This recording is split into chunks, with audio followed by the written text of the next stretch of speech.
ಉತ್ತಮ ಶೌಚ ಧರ್ಮ ಭಾಗ 2. ಉತ್ತಮ ಶೌಚ ಧರ್ಮ ಭಾಗ 2.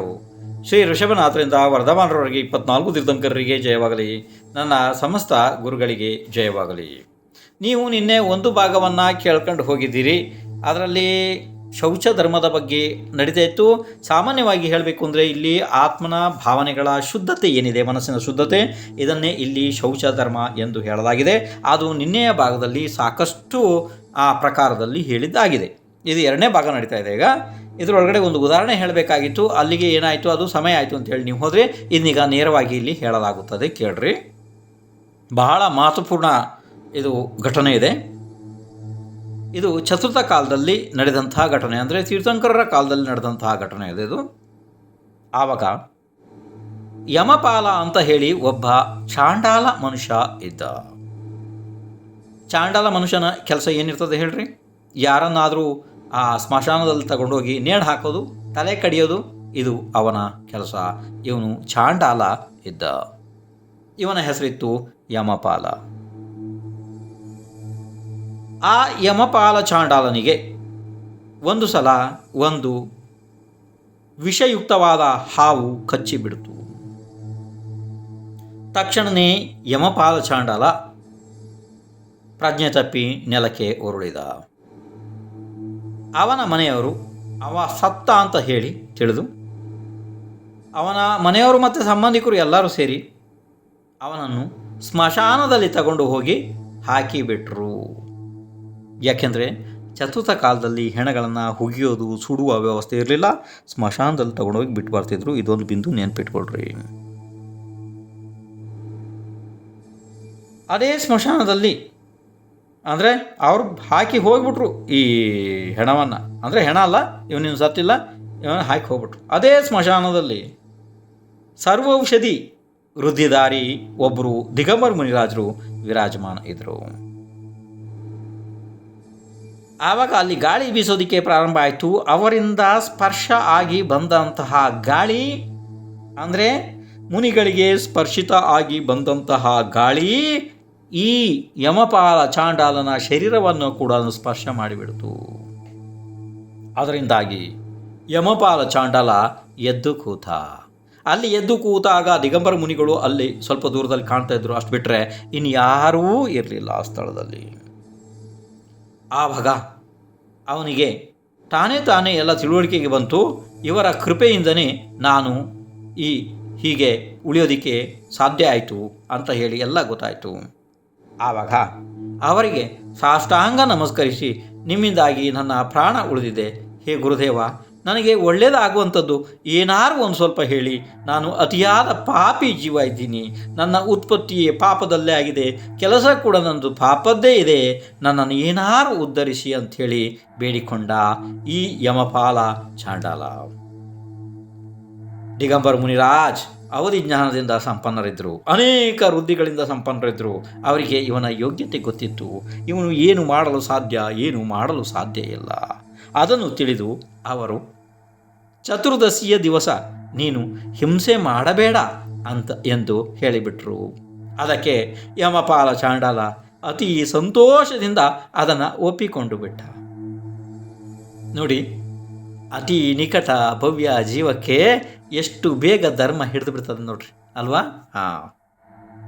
ಆವಾಗ ನೋಡಿ, ಆ ನಿಯಮವನ್ನು ತಗೊಂಡು ಸಂತೋಷದಿಂದ ಯಮಪಾಲ ಚಾಂಡಾಲ ಮನೆಗೆ ಮರಳಿ ಬಂದ.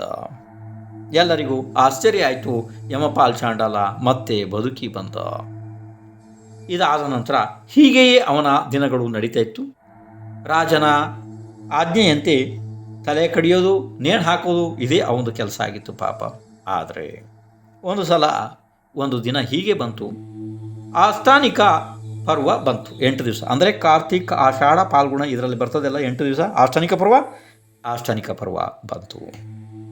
ಆಸ್ಥಾನಿಕ ಪರ್ವ ಬಂದಾಗ ಅಲ್ಲಿಯ ರಾಜ ಸಂಪೂರ್ಣ ಅವನ ರಾಜ್ಯದಲ್ಲಿ ಡಂಗುರ ಹೊಡೆಸಿಬಿಟ್ಟ. ಈ ಆಸ್ಥಾನಿಕದ 8 ದಿನಗಳಲ್ಲಿ ಯಾರೂ ಕೂಡ ಯಾವ ಜೀವವನ್ನು ಘಾತ ಮಾಡಬಾರದು, ಹಿಂಸೆ ಮಾಡಬಾರದು.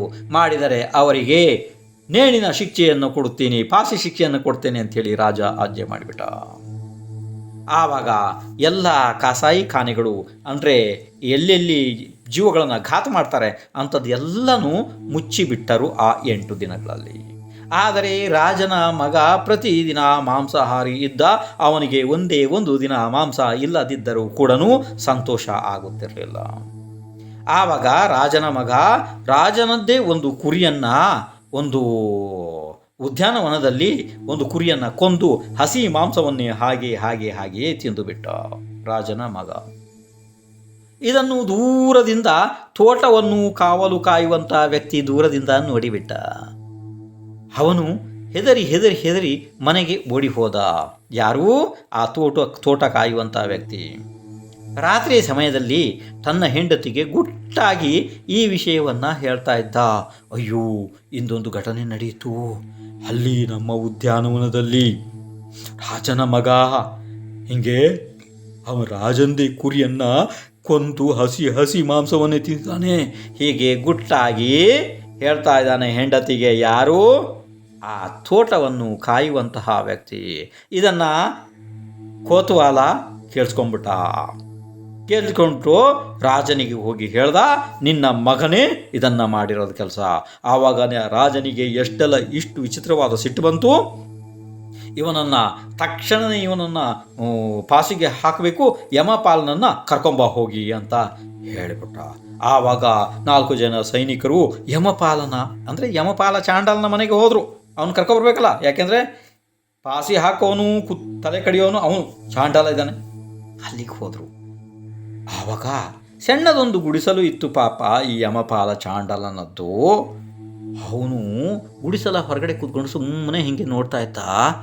ಅಷ್ಟು ದೂರದಲ್ಲಿ ರಾಜನ ಕರ್ಮಚಾರಿಗಳು ಬರ್ತಿದ್ದಾರೆ, ಸೈನಿಕರು ಬರ್ತಿದ್ದಾರೆ. ಅವನಿಗೆ ಗೊತ್ತಾಯಿತು, ಇವತ್ತು ಯಾರೋ ಏನು ತಪ್ಪು ಮಾಡಿದ್ದಾರೆ, ಇವತ್ತು ಯಾರಿಗೋ ನಾನು ಶಿಕ್ಷೆ ಕೊಡಬೇಕು. ಆದರೆ ಇಂದು ನಾನು ಚತುರ್ದಶಿ ಇದೆ, ಇಂದು ಚತುರ್ದಶಿಯ ದಿನ ನಾನು ಯಾವ ಜೀವದ ಘಾತವನ್ನು ಕೂಡ ಮಾಡುವುದಿಲ್ಲ. ಅಯ್ಯೋ ಪರಮಾತ್ಮನೇ, ಏನು ಬಂತು ನನಗೆ ಪರೀಕ್ಷೆ ಇದು ಅಂತ ಹೇಳಿ ಒಳಗಡೆ ಹೋದ. ಮನೆ ಒಳಗಡೆ ಹೋಗಿ ಒಂದು ಜಾಗದಲ್ಲಿ ಕೂತ್ಕೊಂಡ. ಹೆಂಡತಿಗೆ ಹೇಳ್ದ, ನೋಡು ನೀನೀಗ ಹೊರಗಡೆ ಇರು, ಅವ್ರು ಬರ್ತಾರೆ, ಬಂದು ಕೇಳ್ತಾರೆ ಯಮಪಾಲ ಎಲ್ಲಿ ಅಂತ ಕೇಳ್ತಾರೆ. ಇಲ್ಲ ಅವನು ಬೇರೆ ಊರಿಗೆ ಹೋಗಿದ್ದಾನೆ ಅಂತ ಹೇಳಿಬಿಡು ಆಯಿತು, ಇಲ್ಲ ನಿತ್ಕ ಅಂತ ಹೇಳಿ ಅವನು ಒಳಗಡೆ ಹೋಗಿ ಕೂತ್ಕೊಂಡ್ಬಿಟ್ಟ. ಯಾರು? ಯಮಪಾಲ. ಆವಾಗ ಆ ಸೈನಿಕರು ಮನೆ ಮುಂದ್ಗಡೆ ಬಂದ ತಕ್ಷಣ ಇವಳು ತಯಾರಿದ್ಲು ಹೇಳೋದಕ್ಕೆ ಅಲ್ವಾ, ಗಿಳಿಪಾಟ. ಅಲ್ಲಿ ತಯಾರಿದ್ಲು. ಎಲ್ಲೋ ಯಮಪಾಲ, ಎಲ್ಲಿ ಹೋದವ? ಅದಕ್ಕೆ ಇವಳಂದು, ಇಲ್ಲ ಅವನು ದೂರ ಊರಿಗೆ ಹೋಗಿದ್ದಾನೆ. ಅದಕ್ಕೆ ಆ ಸೈನಿಕರು ಏನಂದ್ರು ಗೊತ್ತಾ? ಅಯ್ಯಯ್ಯೋ, ಅವನು ಏನು ಪಾಪಿದಾನು, ಏನು ದರಿದ್ರಿದಾನ ಅವನು, ಅದೃಷ್ಟನೇ ಇಲ್ಲ ಅವನಿಗೆ. ಇವತ್ತು ರಾಜನ ಮಗನನ್ನು ಕೊಲ್ಲೋದಿತ್ತು, ಆ ಸ್ಮಶಾನದಲ್ಲಿ ತಗೊಂಡೋಗಿ. ಆವಾಗ ರಾಜನ ಮಗನ ಎಲ್ಲ ಒಡವೆ ವಸ್ತ್ರಗಳು ಎಲ್ಲ ಇವನಿಗೆ ಸಿಗೋದಿತ್ತು. ದರಿದ್ರ ಮನುಷ್ಯ, ದರಿದ್ರ, ಇವತ್ತೇ ಎಲ್ಲೋ ಹೋಗಿದ್ದಾನೆ ಅಂಥೇಳಿ ಬೈಕ್ಕೊಂಡು ಹಿಂದೆ ತಿರುಗಿ ಹೋಗ್ತಾ ಇದ್ರು. ಯಾರು? ಸೈನಿಕರು. ಪಾಪ ಅವ್ರಿಗೇನು ಗೊತ್ತಿಲ್ಲ ಈ ಕಪಟ ಎಲ್ಲನೂ. ಆವಾಗ ಈ ಕಪಟಿಯಾದಂತಹ ಲೋಭಿಯಾದಂತಹ ಯಮಪಾಲನ ಹೆಂಡತಿ ಅವರಿಗೆ ಸನ್ನೆ ಮಾಡಿ ಹೇಳ್ತಾಳೆ, ಒಳಗಿದ್ದಾನೆ ಗಂಡ ಅಂತೇಳಿ. ಆವಾಗ ಅವ್ರಿಗೆ ಗೊತ್ತಾಯಿತು. ಒಳಗಡೆ ಹೋಗಿ ಅವನನ್ನು ಎಳ್ಕೊಂಬಂದ್ರು ಪಾಪ. ಯಾರನ್ನ? ಯಮಪಾಲನನ್ನು ರಾಜನ ಮುಂದೆ ತಗೊಂಡೋಗಿ ನಿಲ್ಲಿಸರು. ಆವಾಗ ರಾಜನಿಗೆ ಸ್ವಚ್ಛವಾಗಿ ಯಮಪಾಲ ಚಾಂಡಲ ಅಂದೇ ಬಿಟ್ಟ, ಹೇ ರಾಜ, ನಾನು ಚತುರ್ದಶಿಯ ದಿವಸ ಯಾವುದೇ ಜೀವವನ್ನು ಘಾತ ಮಾಡುವುದಿಲ್ಲ. ನನ್ನ ಪ್ರಾಣ ಹೋದರೂ ಪರವಾಗಿಲ್ಲ, ನನ್ನ ನಿಯಮವನ್ನು ನಾನು ಬಿಡುವುದಿಲ್ಲ ಅಂತ ಸ್ವಚ್ಛವಾಗಿ ಹೇಳಿಬಿಟ್ಟ. ರಾಜನಿಗೆ ದ್ವಿಗುಣ ಸಿಟ್ಟು ಬಂತು. ಅಂದರೆ ದ್ವಿಗುಣ, 2 ಪಟ್ಟು ಸಿಟ್ಟು ಬಂದ್ಬಿಡ್ತು. ಯಾಕೆಂತಂದರೆ ಮೊದಲೇ ನನ್ನ ಮಗ ಹಿಂಗೆ ಮಾಡಿದ್ದಾನೆ, ಇವನು ಚಾಂಡಲಾಗಿ ಕೂಡ ಇವನು ನನ್ನ ಆಜ್ಞೆಯನ್ನು ಕೇಳುತ್ತಿಲ್ಲ ಅಲ್ವಾ. ಆವಾಗ ಅಂತಹ ಸೈನಿಕರಿಗೆ 4 ಸೈನಿಕರೇ ಬರ್ರಿ ಇಲ್ಲಿ ಬಂದು ಆ ನನ್ನ ಮಗನನ್ನು ಮತ್ತು ಈ ಯಮಪಾಲನನ್ನು ಇಬ್ಬರನ್ನು ಗಟ್ಟಿಯಾಗಿ ಹಗ್ಗದಿಂದ ಕಟ್ಟಿ ಆ ಸರೋವರಕ್ಕೆ ತಗೊಂಡೋಗಿ ಹಾಕಿ. ಯಾಕೆಂದರೆ ಅಲ್ಲಿ ಅನೇಕ ವಿಷ ಜಂತುಗಳು ಇದ್ದಾವೆ, ಸರ್ಪ ಮತ್ತು ಮೊಸಳೆ ಎಲ್ಲ. ಅಲ್ಲಿ ತಗೊಂಡು ಹಾಕ್ರಿ ಇವ್ರನ್ನ, ಇಬ್ಬರನ್ನು ಕೈಕಾಲು ಕಟ್ಟಿ ಅಂತ ಹೇಳಿ ಆಜ್ಞೆ ಮಾಡಿಬಿಟ್ಟ. ಸೈನಿಕರು ಬಂದರು, ಇಬ್ಬರನ್ನು ಕೈಕಾಲು ಕಟ್ಟಿ ಎಲ್ಲ ಮಾಡಿ ಇಬ್ಬರನ್ನು ಹೊತ್ಕೊಂಡು ತಗೊಂಡು ಹೋಗಿ ಸರೋವರಕ್ಕೆ ಮುಳುಗಿಸಿ ಬಂದುಬಿಟ್ರು. ಆವಾಗ ಏನಾಯಿತು ಗೊತ್ತಾ? ಈ ಪಾಪಿಯಾದಂತಹ ರಾಜನ ಮಗನನ್ನು ಅಲ್ಲಿ ಇರುವಂತಹ ಮೊಸಳೆಗಳು ಎಲ್ಲ ತುಂಡು ಮಾಡಿ ತಿಂದುಬಿಟ್ಟು ಪೂರ. ಯಮಪಾಲ ಚಾಂಡಲನದ್ದು ಏನಾಯಿತು ಕೇಳ್ತೀರಿ? ಏನಾಯಿತು? ದೇವತೆಗಳ ಆಗಮನ ಆಯಿತು. ದೇವತೆಗಳು ಬಂದು ಅವನನ್ನು ಅಲ್ಲಿಂದ ಎತ್ತಿ ವಜ್ರಮಯವಾದ ಸುಂದರವಾದ ದೊಡ್ಡ ಸಿಂಹಾಸನದಲ್ಲಿ ಕೂರಿಸಿ ಅವನಿಗೆ ರತ್ನವೃಷ್ಟಿ ಪುಷ್ಪವೃಷ್ಟಿ ಮಾಡಿ ಜೈ ಜೈಕಾರ ಧ್ವನಿ ಮಾಡೋದಕ್ಕೆ ಶುರು ಮಾಡಿದ್ರು ದೇವತೆಗಳು. ಈ ವಿಚಾರ ಎಲ್ಲ ಕಡೆಗೆ ಪ್ರಸಾರಿತ ಆಯಿತು. ಮಿಂಚಿನಂತೆ ಸುದ್ದಿ ಹೋಯಿತು ರಾಜನ ಹತ್ರ. ರಾಜ ತನ್ನ ಪರಿವಾರ ಸಮೇತ ಎಲ್ಲ ಸೈನಿಕರ ಸಮೇತ ಓಡಿ ಬಂದು ನೋಡ್ತಾನೆ, ಯಮಪಾಲ ಚಾಂಡಲನದ್ದು ದೇವತೆಗಳಿಂದ ಪೂಜೆ ಆಗ್ತಾ ಇದೆ. ಯಮಪಾಲ ಚಾಂಡಲ ವಜ್ರಮಯ ಸಿಂಹಾಸನದ ಮೇಲೆ ವಿರಾಜಮಾನ ಇದ್ದಾನೆ. ಯಮಪಾಲ ಚಾಂಡಲನ ಕಥೆಯ ಘಟನೆ ರತ್ನಕರ್ಣಕ ಶ್ರಾವಕಾಚಾರ ಆದಿ ಮಹಾಶಾಸ್ತ್ರಗಳಲ್ಲಿ ಎಲ್ಲ ಕಡೆಗೂ ಲಿಪಿಬದ್ಧ ಆಗಿದೆ. ನೋಡ್ರಿ, ಅಹಿಂಸಾ ಧರ್ಮ ಕೂಡ ಮನಸ್ಸಿನ ಸ್ವಚ್ಛತೆಗೆ ಕಾರಣ ಆಗುತ್ತದೆ. ಅಹಿಂಸಾ ಧರ್ಮ ಪಾಲನೆ ಮಾಡಿ ಯಮಪಾಲ ಚಾಂಡಲ ಶೌಚ ಧರ್ಮವನ್ನು ಪ್ರಾಪ್ತ ಮಾಡಿಕೊಂಡ್ಬಿಟ್ಟ. ನೋಡು, ಅವನ ಎದೆಯಲ್ಲಿ ಆ ಸ್ವಚ್ಛತೆ ಇದ್ದುದರಿಂದನೇ ಇದು ಇಂಥದ್ದೆಲ್ಲ ಆಯಿತು. ಧರ್ಮ ಪಾಲಿಸುವವರ ವಿಘ್ನ ನಿವಾರಣೆ ಆಗಿ ಕೀರ್ತಿ ತಾನಾಗಿ ಬೆಳೀತದೆ. ಇನ್ನು ನೋಡ್ರಿ, ಮಿಥ್ಯಾತ್ವ, ಅವಿರತಿ, ಪ್ರಮಾದ, ಕಷಾಯ, ಯೋಗ. ಅಥವಾ ಇಲ್ಲಿ ಪ್ರಮಾದವನ್ನು ಬಿಟ್ಟು ಹೇಳಬಹುದು ನೀವು. ಯಾವುದನ್ನು? ಮಿಥ್ಯಾತ್ವ, ಅವಿರತಿ, ಕಷಾಯ, ಯೋಗ. ಇಲ್ಲಿ 4 ಆಯ್ತಲ್ಲ, ಹೀಗೆ ಹೇಳಿದರೂ ಸರಿ ಇದೆ. ಇಲ್ಲ ಅಂತಂದರೆ ಮಿಥ್ಯಾತ್ವ, ಅವಿರತಿ, ಪ್ರಮಾದ, ಕಷಾಯ, ಯೋಗ 5 ವಿಷಯಗಳು ಅಲ್ವಾ? ಹೀಗೆ ಹೇಳಿದರೂ ಕೂಡ ಸರಿ ಇದೆ. ಅದರ ವಿಷಯ ಭಾಳ ದೊಡ್ಡದು, ಕರ್ಮ ಸಿದ್ಧಾಂತದ ವಿಷಯ. ಅದನ್ನ ಇಲ್ಲಿ ಹೇಳೋದಿಲ್ಲ, ಇಲ್ಲಿ ವಿಷಯ ಅಲ್ಲ ಅದು. ನೀವು ಯಾಕಾದ್ರೆ ತಿಳ್ಕೊಳ್ರಿ ಅಷ್ಟೇ. ಅಂದರೆ ಮಿಥ್ಯಾತ್ವ, ಅವಿರತಿ, ಪ್ರಮಾದ, ಕಷಾಯ, ಯೋಗ ಇವುಗಳಿಂದ ಆತ್ಮನಿಗೆ ಕರ್ಮಗಳು ಕಟ್ತವೆ ಅಂದರೆ ಬಂದಾಗ್ತದೆ ಅಲ್ವಾ? ಹೌದು. ಕರ್ಮ ಪರಮಾಣು ಜಡರೂಪ ಇದ್ದರೂ ಕೂಡ ಆತ್ಮನ ಗುಣಗಳನ್ನು ಅದು ಮುಚ್ಚಿಬಿಡ್ತದೆ. ಲೋಭದ ತ್ಯಾಗ ಮಾಡಿದರೆಯೇ ಶೌಚ ಧರ್ಮ ಪ್ರಾಪ್ತ ಆಗ್ತದೆ. ಇದಕ್ಕೊಂದು ಇನ್ನೊಂದು ಉತ್ತಮ ಉದಾಹರಣೆ ಆಯಿತು ನೋಡ್ರಿ. ಭಾಳ ಇದನ್ನು ಕೂಡ ಉತ್ತಮ ಉದಾಹರಣೆ ಇದೆ, ಸ್ವಲ್ಪ ನೆನ್ಪಿಟ್ಕೊಳ್ರಿ. ಒಬ್ಬ ಹುಡುಗ ಅನೇಕ ವಿದ್ಯೆಗಳನ್ನು ಅಭ್ಯಾಸ ಮಾಡಿಬಿಟ್ಟ. ಅಂದರೆ ಶಾಲೆಗೆ ಹೋಗಿದ್ದ, ಭಾಳ ಅಭ್ಯಾಸ ಮಾಡಿಬಿಟ್ಟ.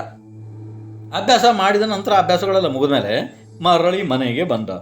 ಆವಾಗ ಮಗನಿಗೆ ತನ್ನ ವಿದ್ಯೆಗಳ ಬಗ್ಗೆ ಭಾಳ ಅಭಿಮಾನ, ಗರ್ವ, ಅಂದರೆ ಅಹಂಕಾರ ಇತ್ತು. ಆವಾಗ ಅತೀ ಕಡಿಮೆ ವಿದ್ಯಾಭ್ಯಾಸ ಇರುವಂತಹ ಅವನ ತಂದೆಯು ಮಗನಿಗೆ ಒಂದು ಸಣ್ಣ ಪ್ರಶ್ನೆ ಕೇಳಿದ. ಏನು ಕೇಳ್ದ ಗೊತ್ತಾ? ಮಗನೇ, ಪಾಪದ ಅಪ್ಪ ಯಾರು? ಮಗನಿಗೆ ಇದು ಉತ್ತರ ಕೊಡ್ಲಿಕ್ಕಾಗಿಲ್ಲ, ಗೊತ್ತಾಗ್ತಿಲ್ಲ ಅವನಿಗೆ. ಆವಾಗ ಈ ಹುಡುಗ ಪುನಃ ತನ್ನ ಗುರುವನ್ನು ಹುಡ್ಕೊಂಡು ಹೊರಟ. ಅಲ್ಲಿಗೆ ಹೋಗಿ ಕೇಳ್ಕೊಂಬರ್ತೀನಿ ನೋಡೋಣ ಅಂತೇಳಿ. ಆವಾಗ ಹೋಗಬೇಕಿದ್ರೆ ದಾರಿಯಲ್ಲೇ ಅವನ ತಂದೆಯ ಮಿತ್ರ ಒಬ್ಬ ಸಿಗದ. ಎಲ್ಲಿಗೆ ಹೋಗ್ತಿದ್ಯೋಪ್ಪ ಅಂತಂದ. ಅದಕ್ಕೆ ಅವನು ಹೇಳ್ದ, ನಮ್ಮ ಅಪ್ಪ ಒಂದು ಪ್ರಶ್ನೆ ಕೇಳಿದ್ದಾನೆ, ಅದಕ್ಕೆ ನನಗೆ ಉತ್ತರ ಕೊಡೋಕ್ಕಾಗ್ತಿಲ್ಲ, ನನ್ನ ಗುರು ಹತ್ರ ಹೋಗಿ ಕೇಳಕ್ಕೆ ಹೋಗ್ತಿದ್ದೀನಿ ಅಂತಂದ. ಪ್ರಶ್ನೆ ಏನು ನೋಡೋಣ ಹೇಳಪ್ಪ ಅಂದ. ಪ್ರಶ್ನೆ ಹೇಳ್ದ. ಏನಿತ್ತು ಅಂತಂದರೆ, ಪ್ರಶ್ನೆ ಏನು ಅಂತಂದರೆ ಇಷ್ಟೇನೆ, ಬಾಕಿ ಏನಿಲ್ಲ. ಪಾಪದ ಅಪ್ಪ ಯಾರು ಅಂತಂದ. ಅದೇನಾ, ಅಷ್ಟೇ ಸಣ್ಣ ಪ್ರಶ್ನೆ, ನಾನು ಉತ್ತರ ಕೊಡ್ತೀನಿ, ಬಾ ನನ್ನ ಜೊತೆಗೆ ಅಂತ ಕರ್ಕೊಂಡೋದ. ಆವಾಗ ಆ ಮನುಷ್ಯ ಹೇಳ್ದ, ನೀನು ನನ್ನ ಮನೆಯಲ್ಲಿ ಊಟ ಮಾಡು ಅಂತ ಹೇಳ್ದ. ಆವಾಗ ಹುಡುಗ ಅಂದ, ನೀನು ನೀಚ ಜಾತಿಯ ಹೀನ ಜಾತಿಯ ವ್ಯಕ್ತಿ ಇದೆಯಾ, ನಾನು ಉತ್ತಮ ಜಾತಿಯವನಿದ್ದೀನಿ, ನಿನ್ನ ಮನೆಯಲ್ಲಿ ನಾನು ಊಟ ಮಾಡುವುದಾ? ಅಯ್ಯಯ್ಯಯ್ಯೋ, ಇದು ಅಸಂಭವ ಅಂತ ಅಂದ ಯಾರು? ಹುಡುಗ. ಅದಕ್ಕೆ ಆ ಮನುಷ್ಯ ಏನಂದ ಗೊತ್ತಾ, ನಿನಗೆ ನಾವು 1,000 ರೂಪಾಯಿ ಕೊಡ್ತೀನಪ್ಪ. 1,000 ರೂಪಾಯಿ ಆಯಿತು, ಊಟ ಮಾಡ್ತಿ ಅಂತಂದ್ರು. ಅದಕ್ಕೆ ಹುಡುಗ ಒಪ್ಪಿದ. ಆಯ್ತು, ನಾ ಮಾಡ್ತೀನಿ ಅಂತ ಅಂದ. ಆಗ ಆ ಮನುಷ್ಯ ಹೇಳ್ದ, ಊಟ ಹಾಕಿ ಎಲ್ಲ ಆದಮೇಲೆ ಹೇಳ್ದ, ನೋಡಪ್ಪ, ಪಾಪದ ಅಪ್ಪ ಲೋಭ ಇದೆ. ಇದನ್ನು ತಿಳಿದ ಹುಡುಗ ಭಾಳ ನಾಚಿಕೆ ಆಯಿತು, ಭಾಳ ಲಜ್ಜಿತ ಆದ. ಅವನು ಮತ್ತೆ ಮನೆಗೆ ಬಂದು ಅಪ್ಪನಿಗೆ ತಲೆಬಾಗಿ ನಮಸ್ಕಾರ ಮಾಡ್ದ. ಅಪ್ಪ, ಹೊರಗಿನ ಲೌಕಿಕ ಶಿಕ್ಷಣ ನಾವು ಎಷ್ಟೇ ಕಲ್ತರೂ ತತ್ವಜ್ಞಾನ ಇಲ್ಲದೆ ಎಲ್ಲ ವ್ಯರ್ಥ ಇದೆ ಅಂತ ಹೇಳಿ ಹುಡುಗನಿಗೆ ಆ ಸಮ್ಯಕ್ ಬೋಧೆ ಆಯಿತು ಕೇವಲ ಈ ಒಂದು ಪ್ರಶ್ನೆಯಿಂದ. ಅಂದರೆ ಈ ಪಾಪಗಳು ನಾವು ಇಷ್ಟೆಲ್ಲ ಸಂಗ್ರಹ ಮಾಡ್ತೀವಲ್ಲ, ಅದರ ಅಪ್ಪ ಯಾರು, ಅದರ ಹೆಡ್ ಯಾರು, ಅದರ ಓನರ್ ಯಾರು, ಮಾಡಿಸೋರು ಯಾರು? ಲೋಭ ಕಷಾಯದಿಂದ ಜೀವಕ್ಕೆ ಎಷ್ಟೆಷ್ಟು ದೊಡ್ಡ ಹಾನಿ ಆಗ್ತದೆ ಅಲ್ವಾ? ಇನ್ನು ಮುಂದೆ ಕೇಳ್ರಿ. ಶಾಸ್ತ್ರಜ್ಞಾನವಿಲ್ಲದವನನ್ನು ಏನಂದಿದ್ದಾರೆ ಶಾಸ್ತ್ರ ಒಳಗಡೆ?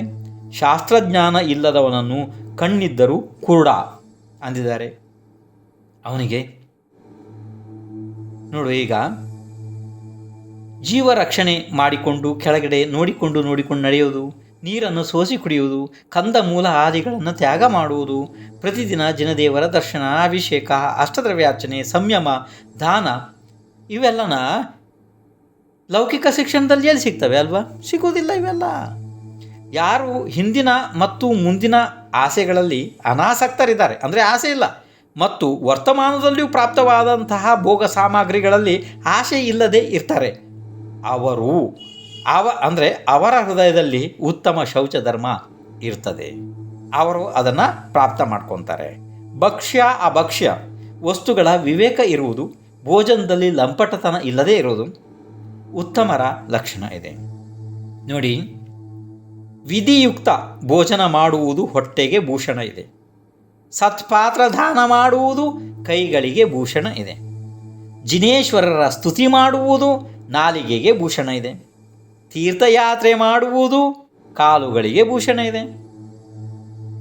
ನೋಡಿ, ಜಿನಧರ್ಮರಹಿತ ಜೀವ ಶಕ್ತಿ ಇದ್ದರೂ ನಿಶಕ್ತ ಇದ್ದ ಹಾಗೆ, ಧನವಂತನಿದ್ದರೂ ನಿರ್ಧನ ದರಿದ್ರಿ ಇದ್ದ ಹಾಗೆ, ಶಾಸ್ತ್ರ ಸಂಪನ್ನನಿದ್ದರೂ ಮೂರ್ಖ ಇದ್ದ ಹಾಗೆ.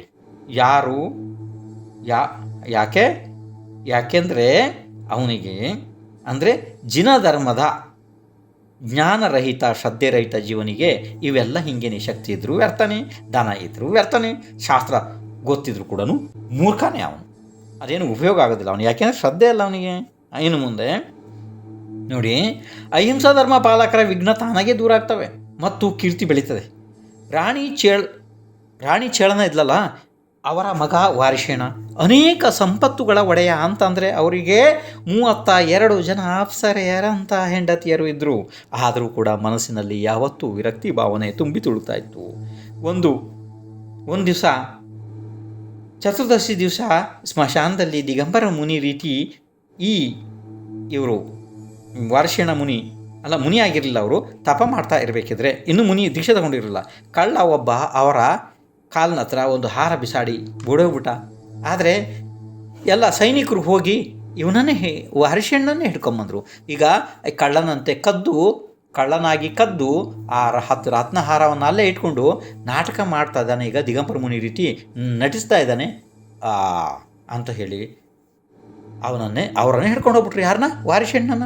ಆವಾಗ ಈ ಶ್ರೇಣಿಕ ರಾಜ ಹಿಂದೆ ಮುಂದೆ ನೋಡದೆಯೇ ಅವನಿಗೆ ಮಹಾಶಿಕ್ಷೆ ಆಗಬೇಕು, ಇವನನ್ನು ಸ್ಮಶಾನದಲ್ಲಿ ತೆಗೆದುಕೊಂಡು ಹೋಗಿ ನೇಣು ಹಾಕಿ ಸಾರ್ವಜನಿಕರ ಮುಂದೆ ಅಂತೇಳಿ ಆಜ್ಞೆ ಮಾಡಿಬಿಟ್ಟ.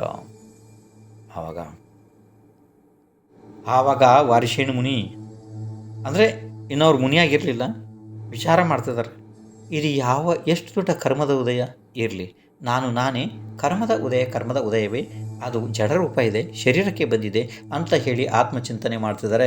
ತಗೊಂಡೋಗಿ ವಾರಿಷೇಣನನ್ನು ಅಲ್ಲಿ ನೇಣಿಗೆ ಹಾಕಲಾಯಿತು. ಆವಾಗ ಆ ನೇಣು ಕಂಬ ಎಲ್ಲನೂ ಪುಷ್ಪದ ಹಾರವಾಗಿ ಪರಿವರ್ತನೆ ಆಯಿತು. ಕೆಳಗಡೆ ದೇವತೆಗಳು ಸಿಂಹಾಸನ ತಂದು ಹಾಕಿದರು. ಅದು ಬಹಳ ಅದ್ಭುತ ಕಥೆ ಇದೆ. ನೀವು ಅದನ್ನು ಆರಾಧನಾ ಕಥಾಕೋಶದಲ್ಲಿ ಇದೆ.